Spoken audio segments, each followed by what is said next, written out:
பாண்டியுடன் பதிதான் கோவலன் அங்கு அவன் செய்யாத குற்றத்திற்காக மரண தண்டனை பெறுகிறான். ஆராயாமல் தீர்ப்பு அளித்ததாக அர்த்தத்தில் குற்றம் சாட்டும் கண்ணகி தன் கால் சிலம்பை கொண்டு தன் கணவன் நல்ல என்பதை உணர்வுகள் அவசரத்துக்கும் கண்ணகிற்கும் நடத்தி உரையாடலை இங்கு பாடமா இங்கு அம்சமாக நல்ல வாழ்கள் பார்ப்போம்.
இனி எனக்கு வெண்கோலை தான் எதற்கு, செங்கோல் தான் எதற்கு?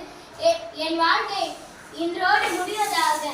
அண்ணா, நன்றி வணக்கம். நன்றி வணக்கம்.